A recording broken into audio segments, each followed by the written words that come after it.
J'ai toujours eu comme passion de découvrir des lieux étranges et curieux. J'ai toujours voulu faire découvrir aux gens des lieux insolites, même à travers des petits détails. Une manière pour moi de découvrir autrement le monde qui nous entoure. Et quoi de mieux de commencer par ma ville natale, qu'est Paris, ville lumière.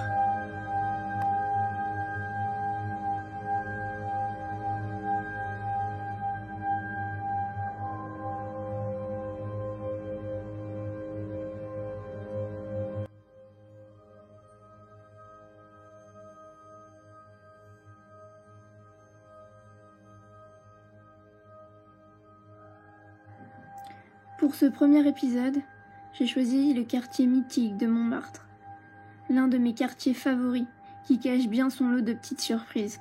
Un quartier à part, je trouve, et totalement poétique. Montmartre.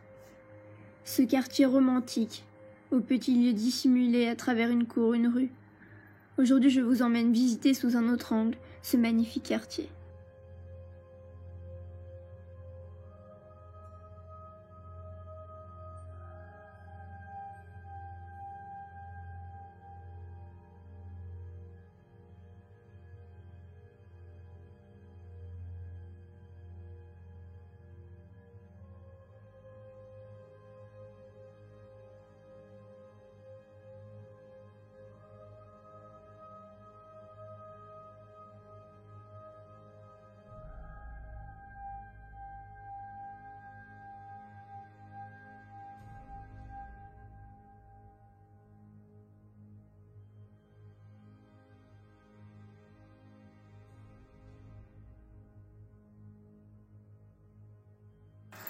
Pour commencer, et si nous allions derrière le Sacré-Cœur, vers la rue Monsony, ou plus précisément au numéro 19.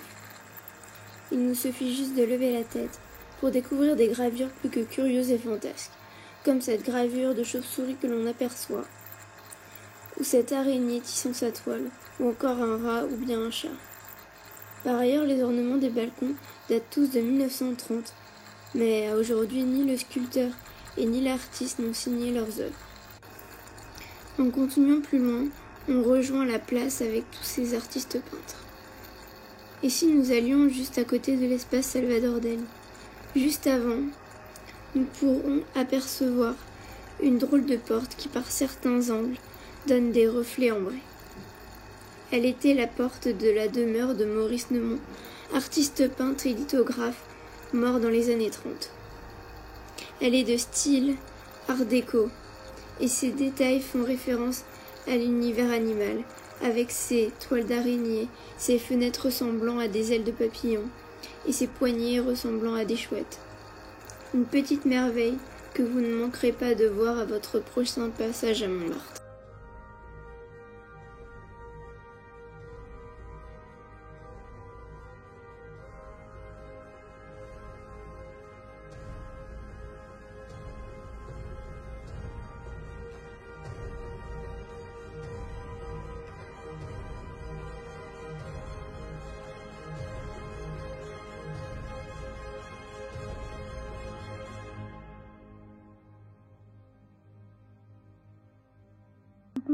Et si l'on continue encore, dans une rue parallèle, vers la place Marcel-Aimé, on peut encore apercevoir un étrange personnage en métal, qui semble comme traverser le mur.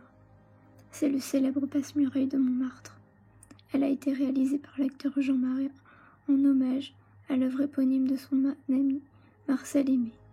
Elle fut réalisée en 1989. À l'époque, ce fut un quartier bidonville, jusqu'en 1912-1916. Et elle ne vit le jour qu'en 1926, ainsi que les maisons en briques construites cette même année donnent à la rue un côté typiquement anglais. Et regardez bien, petit détail insolite, au numéro 10, on peut apercevoir une plaque discrète indiquant Taunton Street, SW1, City of Westminster.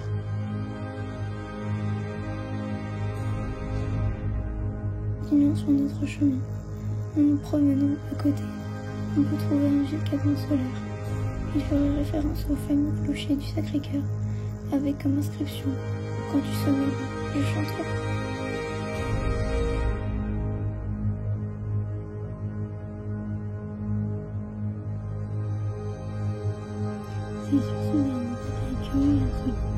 que nous quittons un monde qui regorge de bien des trésors autres que cela. Nous en voilà finis avec ce premier épisode insolite. Et faites bien attention, je vous regarderai, vous y verrez sans doute quelque chose d'insolite.